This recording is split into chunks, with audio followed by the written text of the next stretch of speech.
뉴스의 진수를 보여주는 인터뷰. 뉴 진수. 트럼프 미국 대통령이 덴마크령 그린란드를 미국으로 편입시키려는 시도가 전 국제적으로 큰 파장을 불러왔습니다. 근데 트럼프가 이렇게 그린란드에 대한 통제권 확보를 추진하는 이유 중에 북극 항로 개발도 포함되어 있다는 분석이 나오고 있습니다. 그래서 오늘은 그린란드 통제권과 북극 항로의 연관성을 집중적으로 짚어봅니다. 기후변화로 북극 해빙 진행되고요. 북극에 둘러싼 지형, 경제, 전략적 가치가 높아지면서 세계 강대국들이 그린란드 통제권과 북극 항로에 큰 관심을 갖게 됐다는 건데 이거를 북극 전선 확장판으로 보는 게 국제정치안보 전문가들의 분석이기도 합니다. 오늘은 한국산업은행 미래전략연구소의 해양물류 전문가인 김대진 연구위원 나오셨습니다. 김대진 연구위원님 어서 오세요. 안녕하십니까. 한국산업은행 미래전략연구소에서 해양물류 부문을 연구하고 있는 김대진입니다. 초대해 주셔서 감사합니다. 네. 지금 김대진 위원님 신의 직장에서 몸소 KBS로 이렇게 건너오셨습니다. 오늘. 아침도 무슨 말씀입니까? 자, 트럼프 전 대통령이 뭐 그린란드 사고 싶다 이렇게 처음에 얘기했을 네. 때 저건 뭐 매장된 히토류 자원 네. 약간 군사 전략적인 가치 우리 한 그 정도로 많이 생각을 했잖아요. 네네. 근데 북극 항로가 이게 만만치 않은 큰 이유 중에 하나다라고 네. 하는데 그린란드 북극 항로 어떤 연관이 있는 겁니까? 먼저 이 질문에 대한 답을 드리려면 북극 항로에 대한 설명부터 좀 네네네. 드려야 될 것 같아요. 예. 사실 북극 항로는 한 개의 항로가 아니고요. 세 개의 항로를 세 개 통칭하는 개념입니다. 네네. 그래서 러시아 지역을 통과하는 북동 항로가 있고요. 네. 캐나다 군도를 통해서 통행하는 북서 항로가 있고요.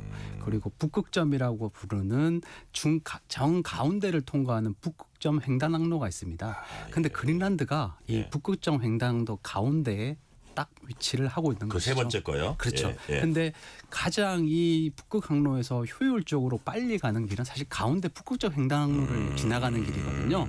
그러니까 그린란드는 실제로 말하면 가장 북극 항로의 출입문들 게이트 역할을 하는 부분이기 때문에 이 부분들에 대해서 아까 이야기했다처럼 입지적인 부분들에 대해서 큰 관심을 받고 있는 겁니다. 그렇죠. 네. 자, 세 가지 항로가 있다는 말씀. 네. 그런데 그 세 번째 북극점 횡단 횡단 항로가 제대로 이제 항로 운항이 어떻게 본격화되면 가장 어떻게 보면 효과적인 그런 네, 항로다 네, 말씀을 맞습니다. 해주셨고요. 네. 자, 그런 면에서 각국이 강대국들이 특히 유럽 국가나 미국이 욕심을 낼 만한 그런 요소가 있다는 취지의 설명을 해주셨는데 자 그러면 그 중간을 그린란드가 북극 항로 그 중간을 지나가기 때문에 어쨌든 그린란드를 가지게 되면 네. 꼭 뭐 지나가는데 무슨 사용권을 받습니까? 뭐 어떤 이점이 있다는 거예요? 네, 북극 항로가에서 이제 그린란드가 어떤 역할을 하느냐 그러니까요. 이런 것들을 이제 묻으시는 건데요. 예. 이건 이제 쉽게 설명을 좀 드려야 될 것 같아요. 네. 지금 현재 해상 운송로를 보면 싱가포르를 아실 겁니다. 아마 네네. 싱가포르이 예. 전 세계 해상 운송로의 허브 역할을 하고 네네. 있어요. 예. 말라카 해협의 출입문 역할을 싱가포르이 하고 있는데 네네. 전 세계 교역의 30%가 이 지역을 지나갑니다. 예. 근데 마찬가지로 북극 항로가 활성화가 되면 네. 그린란드가 이 역할 북극의 싱가포르 역할을 할 수 있다고 보는 것들이죠. 그리고 두 번째는 북극 항로가 과연 아까 했던 그 그린란드가 가지는 두 번째 큰 그 장점이 네. 북극 항로의 전망대 역할을 할 수도 있습니다. 무슨 말이냐면 북극 항로를 운항하기 위해서는 기후 정보라든지 빙산 정보라든지 안개라든지 다양한 정보들이 필요한데요. 네. 이러한 정보를 다 취합해서 최적으로 할 수 있는 곳이 이 그린란드라는 곳이라는 거죠. 그리고 세 번째는 이게 또 핵심적인 부분들인데요. 네. 이 북극 항로를 운항하다가 생기는 여러 가지 사고라든지 이런 것들이 있는데 수색이라든지 구조의 최적 거점이 되는 곳이 바로 이 그린란드입니다. 그래서 그린란드에서의 항만이라든지 네. 항공시설들이라든지 병원이라든지 정비 거점이라든지 이런 것들이 매우 중요성을 가지게 된다는 것들이죠. 그 예를 들어서 싱가포르가 지금 한 30%를 가져가면 거기를 네. 통과하는 게 북극 항로가 정말 아까 그 세 번째 네. 북극점 횡단 항로 그쪽이 활성화돼 가지고 하면 그쪽에 가던 게 상당 부분 이쪽에 더 경제성 좋게 왔다 갔다 할 수 있다는 얘기 아니에요. 그렇죠. 만약 그죠? 활성화가 돼서 북극적 횡단으로 직접 네. 아까 했던 횡단할 수 있다고 하면 상당 부분 물량을 가져갈 수 훨씬 있는. 빨리 갈 수도 있다는 거죠. 그렇죠. 그게 수치로 나와 있습니까? 네, 뭐 북극항로에 대해서 잠깐 얼마나 과연 그럼 북극항로를 이용했을 때 네. 효율적으로 네네. 아니면 아까 기존 항로보다 얼마나 빨리 갈 수 있을까 이런 네. 문제에 대해서 말씀을 좀 드리면요. 이것도 예를 들어서 말씀을 한번 드려보는 게 좋을 것 같아요. 제가 여기서 유럽으로 화물을 좀 보내고 싶어요. 네. 그러면 부산항에서 화물을 싣고 네. 그 화물을 뭐 남중국해를 통해서 말라카 해협을 통해서 수에즈 운하를 통해서 네덜란드 로테르담에 도착한다고 가정을 해보죠. 네네. 근데 이 거리가 한 2만 킬로 정도 2만 됩니다. 킬로. 예. 그리고 운항 시간은 한 40일 정도가 소요가 됩니다. 근데 똑같은 위치로 네. 부산에서 아까 이야기했던 북극항로를 통해서 네덜란드 로테르담을 가게 되면 네. 보통 13,000킬로 정도면 도착을 하게 되고요. 엄청 차이가 네, 나네요. 한 7,000킬로 정도 차이 나는 거죠. 네. 그리고 운항 시간은 20에서 25일 정도가 소요됩니다. 와, 이거 거의 엄청난 절반 건데. 정도 예. 줄어든다고 볼 수 있는 거죠. 귀에 쏙 들어오네요. 지금 예. 지금 이 설명을 들으니까 그냥 귀에 쏙 들어와요. 네. 예. 자, 위쪽으로 가면 거리도 7,000km나 적고 네. 날짜도 보름이나 빨리 갈 수 있다. 네. 이야, 이건 대단한 차이인데 네. 지금 왜 잘 사용이 안 되고 있는 거예요? 이런 진짜 좋은 장점이 있음에도 불구하고 예. 몇 가지 해결해야 될 장벽들이 있습니다. 아, 어떤 거예요? 첫 번째는 네. 지금 이 북극항로를 운항할 수 있는 기간이 1년 연중 365일을 운항할 수 있는 게 아닙니다. 네, 네. 즉 하절기인 7월에서 10월까지 한 3개월에서 3, 4개월? 예, 3, 4개월 정도밖에 운항을 못 한다는 거죠. 그러면 선사들 입장에서는 내가 3, 4개월 운항을 하기 위해서 엄청난 투자를 해야 되고 그리고 항로를 바꾸려면 또 투자를 해야 돼요? 예, 쉽게 이야기하면 아니 항로를 왜냐하면 뭐 나머지 9개월은 말라카로 예. 가고 하면 그렇게 간단하지 않아요? 그렇게 간단한 것이 아니라 이 북극항로를 운항하는 선박들은 쇠빙이나 내빙 기능이 들어가 있는 선박이어야 합니다. 전혀 다른 선박이군요. 예, 그래서 쇠빙이나 내빙 등에 들어가는 새로운 선박을 만들어야 되고요. 두 번째는 선사들 입장에서 보면 항로를 운항하는 선사들이 가장 중요한 게 화주하고 이 정시성이라는 겁니다. 즉 내가 화물을 보내면 언제쯤 여기 도착할 건지가 명확해져야 되는데 그런 것들이 이루어지지 않으면 엄청나게 아까 이야기했던 것처럼 문제가 생기겠죠. 그래요. 근데 지금 북극항로는 사실 20에서 25일이라 그러지만 날씨라든지 기후라든지에 따라서 그 기간이 훨씬 더 길어질 수 있는 리스크가 존재한다는 겁니다. 리스크 불투명성이 존재하는군요. 네. 그리고 세 번째가 지금 앞에서 말씀하셨지만 과연 정말 경제적으로 이게 타당한가? 경제 타당성이 있는 건가?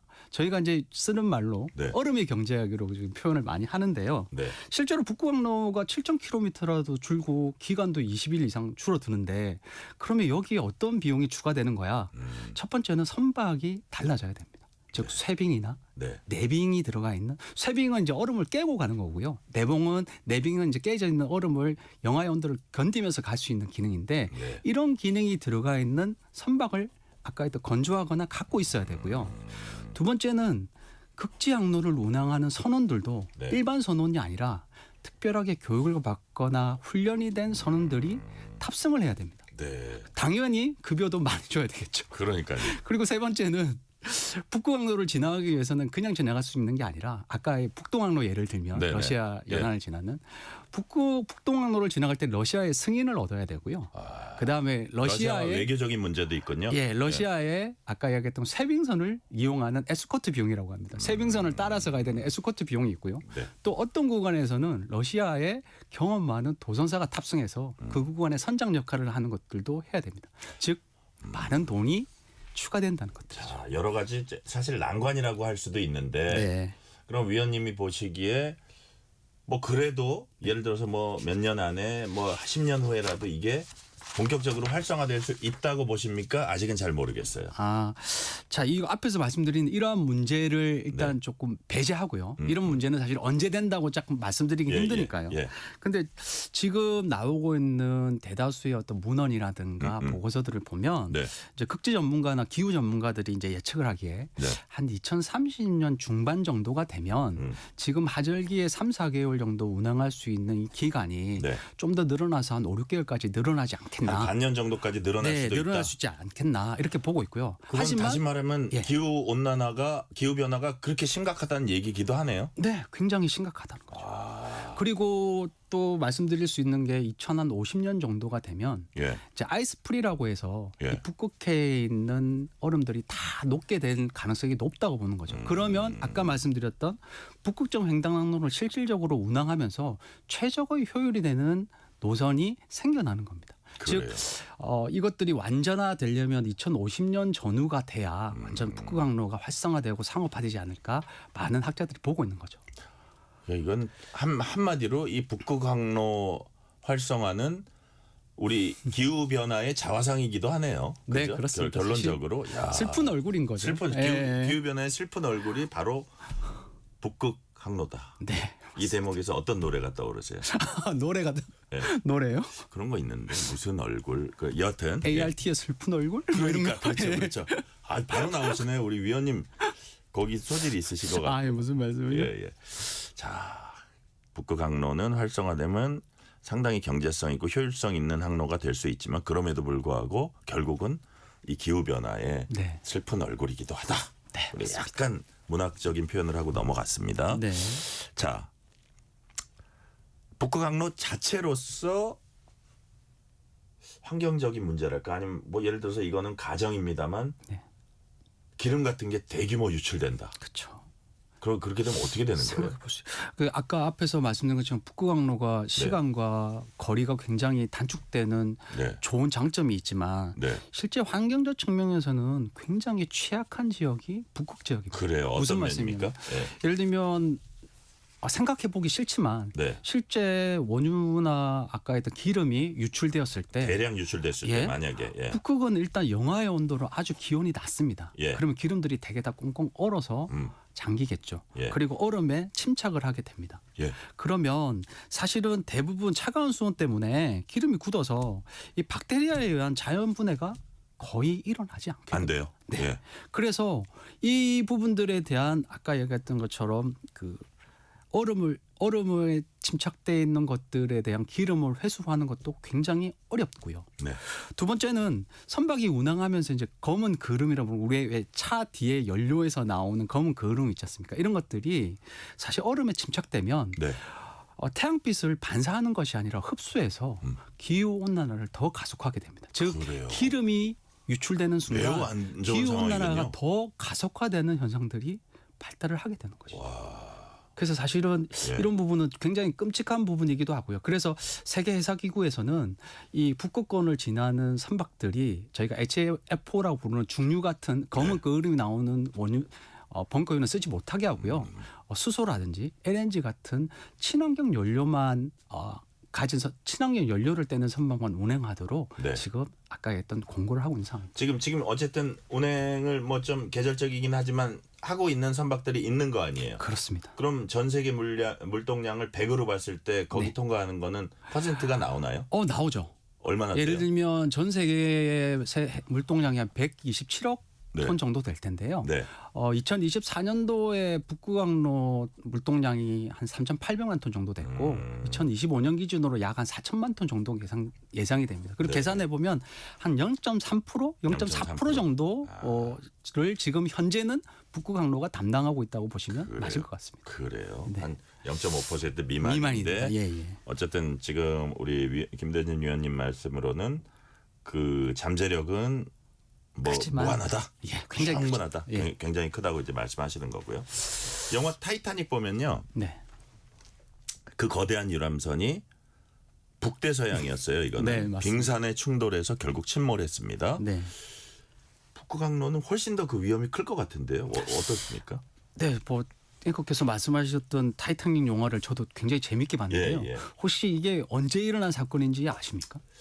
이게 1900년대 초반인가요? 1912년도에 예. 대성에서 일어난 어우, 사건입니다. 다행이네. 맞았네. 예. 그러면 지금으로부터 100년도 더 전에 일어난 사건인 거죠. 네. 그래서 실제로 과연 이 위험이 현재도 있느냐고 이제 질문을 하셨기 때문에 네. 말씀드리면 현재도 위험은 분명히 존재를 합니다. 하지만 과거의 위험하고는 좀 다르다고 말씀드립니다. 훨씬 과학 기술이 네. 발전했다? 과학 기술이 발달하면서 네. 과거에는 이 위험을 통제할 수가 없었어요. 아, 그래요? 대응할 수도 없었어요. 근데 하지만 지금은 과학 기술의 발달로 인해서 선박들이 네. 아까 이야기했던 기후 정보나 기상 정보를 실시간으로 위성으로 다 받고 있고요. 그 다음에 빙산이 움직임을 볼 수 있는 레이더도 장착돼 있고요. 네. 네. 그다음에 AIS라고 자동 선박 그 시스템이 돼 있어서 마치 내비게이션처럼 이 배가 지금 어디를 가고 있고 어떤 속도로 가고 있고 어떤 항로로 가고 있는지가 모니터에 다 드러납니다. 영화에서 보면 빙산이 오는 거를 막내에 올라가서 이렇게 망원경으로 이렇게 보는 장면들이 나오거든요. 그렇죠. 그렇죠. 근데 지금의 배는 동서남북 모든 구역에서 일어나는 일들이 모니터로 다 볼 수 있고 그러니까 그런 사고가 일어날 확률은 아주 희박하다? 예, 현저히 줄어들었고 그것들을 더 줄이려고 네. 지금 노력하고 있는 상황입니다. 즉 관리할 수 있는 위험으로 바뀌어가고 있다는 거죠. 자, 빙산 충돌은 그 타이타닉 지금 네. 뭐 1912년이면 26년에서 12 빼면 114년 전이네. 네, 맞습니다. 그동안 과학 기술이 얼마나 발전했겠어요. 네, 그렇죠. 자, 그 부분은 뭐 너무 우려할 필요는 없다. 그렇지만 아까 뭐 쇠빙선, 내빙선 얘기해 주셨지만 네. 여튼 그걸 또 얼음을 깨고 가야 되고 얼음에 견뎌야 되고 이러기 때문에 여튼 그런 위험이 또 없다고도 할 수 없고 네. 그죠? 예, 그런 상황이다. 하지만 그런 타이타닉 같은 사고의 위험성은 현저히 줄어든 상황이다. 네, 맞습니다. 자, 이제 한국 얘기를 좀 해볼게요. 네. 한국 해운업계 차원에서 이 북극 항로가 좀 의미를 가질 수 있을까요? 네, 큰 의미를 가집니다. 아, 그래요? 아까 말씀드렸지만 이 북극항로가 열린다는 건 네. 현재의 해상 항로를 대체할 수 있는 중요한 게임 체인저가 된다는 겁니다. 그래서 우리 한국의 해운업에도 막대한 영향을 미치는데요. 조금 그래요? 나누어서 보면 첫 번째는 네. 한국의 부산항입니다. 즉 싱가포르 항만과 같이 한국의 부산항도 동북아의 허브 항만입니다. 특히 이제 북극 항로가 열려서 북극 항로로 가는 아시아의 많은 선박들이 예. 부산항을 거쳐서 갈 수 있는 출발점이 될 수가 있는 것들이죠. 그러면 굉장히 많은 선박들이 부산항에 기항을 해야 되고요. 네. 그럼 많은 선박들이 기항을 하면 되면 선박을 수리하거나 네. 선박에 들어가는 물품을 제공하는 선용품업이라든가 정비를 한다거나 관리를 해준다거나 보험이라든지 이러한 산업들이 함께 발전을 할 수 있는 것들이죠. 북극 항로로 가는 일종의 관문 역할을 할 수 있다. 그렇죠. 오. 출발점이 될 수도 있는 것들이죠. 아까 그린란드와 같은 것처럼 그린란드가 아까 이야기했던 것처럼 유럽에서 북극의 끝부분들에서 유럽으로 들어가는 네. 끝부분에 중요한 문지기 역할을 하듯이 네. 부산항도 이런 역할을 담당할 수 있고요. 또 하나 중요한 것들이 에너지 안보입니다. 왜냐하면 이 한국은 네. 지금 에너지의 대부분을 중동에 의존해서 많은 원유를 가져오고 그렇죠. 그것들을 하고 있습니다. 하지만 이제 북극항로가 확보되면 북극권 지역에 있는 LNG라든지 원유 같은 것들이 충분히 조달이 가능하게 하고요. 즉 에너지 유럽 국가들이요? 그렇죠. 예. 그러면 에너지 안보에 다변화가 일어나면서 에너지 안보가 굉장히 튼튼해지는 역할을 할 수 있는 것들이죠. 그래요. 네. 뭐 단순히 저는 해운업 여쭤볼 때는 뭐 우리나라 배들이 글로 가냐는데 그 정도가 아니네요. 그 정도가 아니고 어떤 뭐라 그럴까 관문 역할, 어떤 출발점 역할도 할 수 있고 선박 건조라든지 부가되는 산업도 부응을 할 수가 있고 에너지 안보에도 도움이 된다. 에너지 다변화에도 도움이 된다는 말씀하셨는데 그렇다면 그건 이제 해운업에 대한 질문을 드렸던 거고 네. 선박 건조, 네. 조선업 아까 뭐 트레이빙선 얘기도 하시고 하셨는데 네. 이런 부분에 우리가 좀 강점을 가질 수도 있어요. 당연합니다. 지금 전 세계에서 만약에 북극항로가 활성화된다 그러면 네. 우리나라만큼 이 쇄빙과 내빙 기능이 들어가 있는 선박을 잘 만드는 곳이 전 세계에 없습니다. 그 말은 중국의 조선업이 굉장히 빠르게 발달해서 쫓아오고 있지만 아까 말씀드린 이 쇄빙이나 내빙 기술이 들어간 선박들은 네. 굉장히 고부가가치 선박들입니다. 이 고부가가치 선박을 가장 잘 만드는 곳이 우리 한국이고요. 네. 그중에서 우리 조선 3사가 이것들을 가장 잘 만들고 있습니다. 그렇군요. 예, 조선업은 이거 외에도 이러한 선박들을 건조하면서 쌓는 여러 가지 장비들, 뭐 영하를 견디는 철강이라든지, 네네. 그다음에 기자재라든지 이런 산업들도 함께 발전할 수 있기 때문에 정말로 조선업에는 큰 기회라고 볼 수 있습니다. 그래요. 그럼 네네. 지금 점점 이게 이제 우리한테도 되게 절실하게 와닿는 문제라는 말씀해 주셨는데 그러니까 네. 그런 면에서 또 열강들 세계 뭐 중국 미국, 뭐 러시아 이런 네. 부분인데 먼저 러시아 여쭤볼게요. 이런 네네. 얘기가 있어요. 러시아가 현재 북극 항로를 사실상 통제한다. 네. 이런 말도 있는데 네. 그럼 북극 항로가 본격적으로 이제 운항이 되면 그 뭐 주인이란 말은 좀 뭐해도 통행료 같은 것도 내야 되는 건지 그리고 어떻게 시스템이 어떻게 될까요? 금방 말씀드린 것처럼 북극 항로가 세 가지 형태가 있다고 그러니까요. 말씀드렸잖아요. 예. 그러면 지금 가장 활성화되어 있는 건 러시아 연안을 통하는 북동항로라는 거죠. 러시아가 뭐 돈을 받아요? 네, 러시아는 통행을 하기 위해서 승인을 내주는 허가 제도이기 때문에 예. 허가에 대한 비용을 받고 있고요. 그래요? 허가증을 내고 예, 있고요. 예. 두 번째는 아까 말씀드린 금액이 좀 것처럼 됩니까 그게? 예, 꽤 됩니다. 아, 그래요? 그리고 또 두 번째는 쇄빙선을 이용하기 때문에 쇄빙선 에스코트 비용도 부과하고 있고요. 그다음 도전사를 태워야 되기 때문에 도전사에 대한 비용도 부과하고 있고요. 장사가 꽤 되는군요. 꽤 되는 거죠. 아, 그래서 예. 사실은 북극 항로의 주인은 없지만 실제로 어떤 특정 구간에서는 그 국가가 관할권처럼 이 부분들에 대해서 네. 권한을 행사하고 있는 상황이라고 말씀드릴 수 있습니다. 말씀하시니까 파나마 운하 생각도 나고 그런데 자 그리고요 그 미국 중국이 또 북극 항로에 당연히 관심이 네, 많다는 네, 네. 얘기를 들었거든요. 네. 이 세계 양강은 지금 북극 항로에 어떤 정성을 기울이고 있습니까? 먼저 미국부터 말씀을 드릴까요? 네네네. 미국은 뭐 그린란드 매입하기 위한 부분들 아까 아예 대놓고 말씀하셨고요. 얘기하고 있고. 예, 그래서 사실 미국은 과거에 1940년대까지만 해도 네. 러시아에 대한 감시와 견제 목적으로 북극과 그린란드를 이용해 왔어요.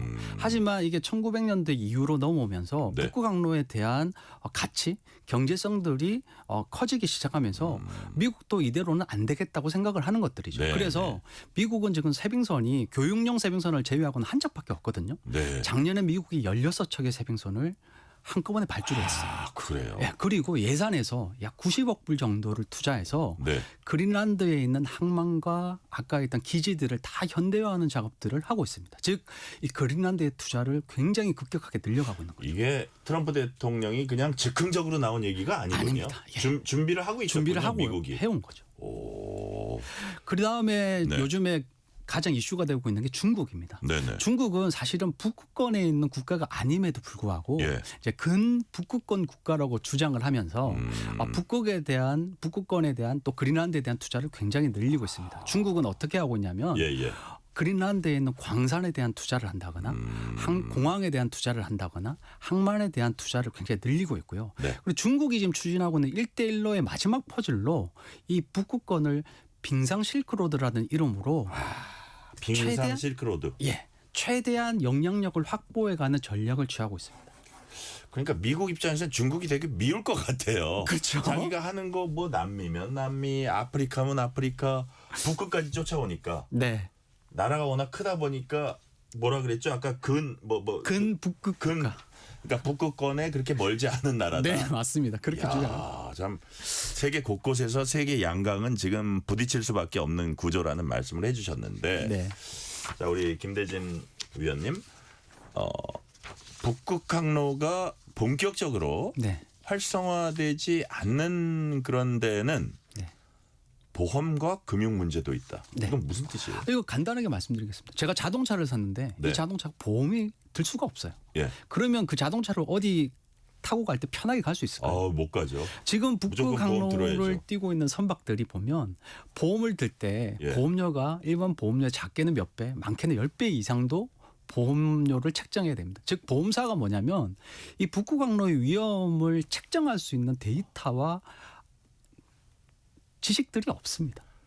그러다 그냥 보니 금액을 때려버리는군요. 그렇죠. 정확하게 이 위험을 가치화하고 계량화할 수 있는 데이터가 지금 없는 상황인 거죠. 그래서 보험에서 자동차에 대한 보험처럼 선박에 대한 보험이 안 되니까 선박 금융을 통해서 선박을 건조하거나 중고선을 사고 팔아야 되는데 네. 이 선박의 가치를 평가하는 것도 굉장한 어려움이 있는 것들이죠. 그러다 보니까 이제 보험이라든지 금융에서도 굉장히 보수적이고 예. 아까 했던 원칙적인 형태로들만 보험과 금융을 하다 보니까 어려움이 현재는 존재하고 있는 상황이긴 합니다. 그렇군요. 사실 지금 데이터란 얘기해 주셨는데 저도 이제 그쪽에 뭐 자동차 전문가면서 어떤 자동차 보험에 가장 관여하고 있는 어떤 선배가 있는데 네.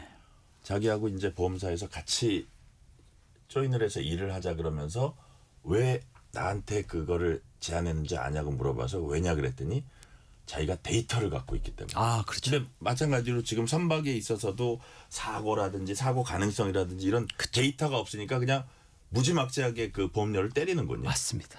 지금 그런 면들이 또 해결돼야 된다는 우리 김대진 위원님의 말씀이시고. 네. 자, 그래서 아까 뭐 2050년 되면 어떻게 아이스프리. 되면 더 활성화된다 이런 얘기는 하셨고요. 네. 그렇다면 한국 입장에서요. 네. 한국 입장에서 그린란드 협력의 구체적 로드맵 예. 이렇게 그리면 좋겠다. 많이 연구하셨으니까 어떻게 네. 하면 좋습니까? 사실 이제 이 부분은 정답이 있는 건 아니라고 생각을 하고요. 그래요? 사실은 이제 우리나라 정부나 아니면 이제 국제 연구기관들 저와 같은 연구자들이 사실 많은 준비를 해야 되는 영역이긴 합니다. 그렇지만 이제 몇 가지 좀 제안을 드려다 보면 예. 굉장히 단계적으로 그린란드와 협력을 해야 되는데요. 첫 번째는 이제 과학이나 연구 네. 분야에 대한 협력을 먼저 해야 되겠죠. 그러니까 북극 지역에 대한 여러 가지 빙상 정보라든지 아까 말씀드린 데이터와 네네. 노하우에 대한 정보를 공유해가는 것들을 먼저 해야 되고요. 네네. 두 번째는 환경이나 안전에 대한 아까 했던 협력을 해야 됩니다. 무슨 말이냐면 그린란드 지역에 있는 항만에 대한 투자도 같이 하고요. 네네. 거기 위험이나 이멀전시 사태가 돼서 프로토콜을 어떻게 할 건지 그리고 교육들은 어떻게 같이 할 건지 이런 부분들에 대한 협력도 굉장히 강화해 나가야 되고요. 네. 세 번째는 그 두 가지의 협력들을 어느 정도 쌓고 난 다음에 이것들을 산업화하는 단계로 나아가야 된다고 생각합니다. 즉 우리가 갖고 있는 그래요. 극지 선박에 대한 건조 기술이라든지 기자재라든지 이런 것들을 그린란드와 같이 어떻게 하면 클러스터화해서 함께 할 수 있느냐 하는 형태로 나아가야 될 거라고 생각을 합니다. 그러니까 김대진 연구위원님 말씀은 우리가 그냥 그게 잘 뭐 그쪽에 그린란드를 이제 가지려는 미국이나 그쪽에 러시아나 이런 사람들이 그쪽을 잘 구축해 놓으면 우린 지나가는 게 아니고 네. 아예 초기 단계부터 거기에 그 영어로는 인발브라고 네. 하는데 거기에 이제 같이 합류하고 네. 연계돼서 해야 된다 그런 말씀이신가요? 그린란드에 아까 말씀하셨지만 예. 지금 우리가 단순히 거기 북극항로를 지나가는 것으로는 네. 아까 했던 우리가 큰 아까 이득을 얻기 힘들기 때문에 초기부터 그린란드와 협력을 강화하기 위한 단계적인 전략들을 준비하고 네. 그것들을 이행하는 것이 필요하다고 말씀드릴 수 있습니다. 그래요. 초기부터 같이 연계돼서 이행하고 하는 것이 전략적으로 필요하다는 말씀. 오늘 말씀은 여기까지 듣겠습니다. 지금까지 한국산업은행 미래전략연구소의 김대진 연구위원이었습니다. 오늘 말씀 감사합니다. 감사합니다.